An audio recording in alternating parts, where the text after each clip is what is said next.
But I want to talk to you a little bit about leadership now, because all these ideas, every idea I've given you so far today, is about how to exponentially grow your business this year. Okay, and maybe if you're an introvert like me, who would be just as comfortable sitting at home behind a keyboard trying to run a business, leadership is the next step that you've got to step into. Writing a book is possibly part of that. But lead. And let me give you an example of that. Did you guys know, I just heard this fact just a few days ago. From the beginning, the dawn of time of man, till 2003. Okay, you got that picture in your head?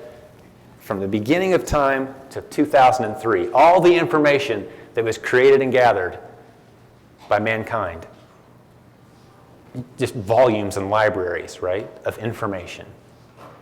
We're doing that every 2 days now. Every 2 days, we're cranking out that much content and information. From the dawn of time till 2003, we're doing that every 2 days. How do you possibly keep up? No wonder we're overwhelmed and overbusy and swamped. You know what we really need? We need leaders. You know what we really need? We need content curators. That's what I am. I'm a content curator. My team and I test and try to break every idea before we ever present it to our audience. The reason our audience is so big and growing is because we take every idea and we examine it and we test it and we tweak it. We give it the sniff test. We can tell from a mile away the really bad ideas. And then the ones that get closer and closer and they finally land on my desk and my closest team of advisors, like, okay, yeah, this one's good. Let's polish it a little. Let's add a little bit of touch here and there. And now it's ready, and we give it to our audience. And our audience goes, wow, how do you guys keep coming up with such great idea after great idea? Well, there's a process behind it. Just like you would go to a museum and maybe be impressed with the different pieces of art they have on the wall. Of the millions of pieces of art they could have chosen, why these? Well, there's a curator in charge of making those choices. And if you think about the information that is just flooding our culture, every 2 days we're coming up with as much stuff as we came up with for the first 2,000 years. You've got to consider being a leader with a book who curates content, because the world needs more of us. I'm telling you, there's a huge vacuum of leaders willing to curate content. And as entrepreneurs, you are positioned very, very well to do it. You've got to get in the information business. Even if you don't write a book, it doesn't have to be physical pages. My first book, I mentioned I was a Microsoft software guy, right? So I'm sitting at a hotel, traveling away from my family at some convention I didn't want to be at, and I'd been making a little bit of money on eBay on the side. Selling some of the first things, but I sold the shoes, I mentioned that earlier, but I was selling event tickets. I would get on Ticketmaster on a Saturday morning, and I had my strategy, and I would buy great tickets to great concerts. Britney Spears and NSYNC back then were the big bands to try to get. And you get tickets up in the front row, and you'd sell them for 20 times what you paid, and I'd flip them on eBay, and I was making some money. And there was a whole community of us eBay ticket sellers.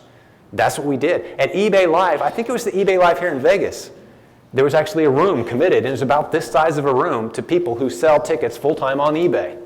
And I was in there. And I remember thinking to myself, man, that's a lot of people interested in this topic. I think I'm going to write a book on how to do it. So I got into the information business. I got out of the ticket selling business and I got into the information business. And I've done this so many times with my students. Once you get really good at something, educate your competitors. And that sounds scary, but you become the leader. You become the content curator for that niche. Let me tell you about Jason and Cinnamon Miles. They're not here, are they? I don't think so. A couple of my mastermind students, they were selling on eBay. Cinnamon has just a heart of gold. Jason and Cinnamon, great people. She makes doll clothing, like dresses and things for the 18-inch dolls, the American Girl dolls. So she would literally spend her days and nights just sewing and sewing and sewing and selling these things at a great profit on eBay. They read the Silent Sales Machine book. I think on Amazon, I'm pretty sure they're the #1 most useful review. So if you go to Silent Sales Machine and look it up on Amazon, that's the #1 most useful review is Jason and Cinnamon last time I looked. But so she was flipping these doll clothes on eBay, selling them like mad, but just wearing herself out. One sewing machine, just her. Jason doesn't know how to sew. Flipping them, making some side money. They read the Silent Sales Machine. I call him the only guy in his 40s I know that plays with doll clothes. It's awesome. I pick on him. He's not here, so I can say that. They will be at our event, by the way, in September too. But they read the book, and one of the things I challenge you in the book is consider taking that niche, that stuff that you're so good at, and educate your competitors on how to do what you do. Become the curator of that content. And if I can just jump forward 4 years without filling in the blanks, they now have, it's hundreds of thousands of people a month downloading her doll dress patterns from their website. They are curating content from 18-inch doll dress enthusiasts with their own patterns who sell those patterns on their website, and Jason and Cinnamon get a percent. Millions annually of sales of doll dress patterns. They gave away their secrets, just like I did with my ticket book. Now, it didn't make me real popular in that Las Vegas room full of people who sell tickets. Like, oh, you're the guy that wrote that book. I didn't stick around real long. Because I was giving away all the secrets. Now everybody can sell tickets on eBay. You know, where do our profits go? You're that guy. But I got into the information business, which is and they begged me, Jim, don't make us do this. We're going to educate our competitors. That doesn't make any sense. I'm like, no, you've got to become a leader, become a curator of content. Step out of the rat race and come out where the fresh air is. Lead. Take some risks. So now they're a world's foremost tech, and he's gone on to write the best-selling books on topics like Instagram and Pinterest and creative marketing. And here's the most exciting part about these guys. They take trips regularly. They're in Zambia several times a year. They go in, they're training entire villages of young ladies with no economic prospects whatsoever besides the sewing machines and equipment that Jason and Cinnamon bring to their village. I mean, I could cry thinking about this stuff, guys. This is my heartbeat. This is my passion.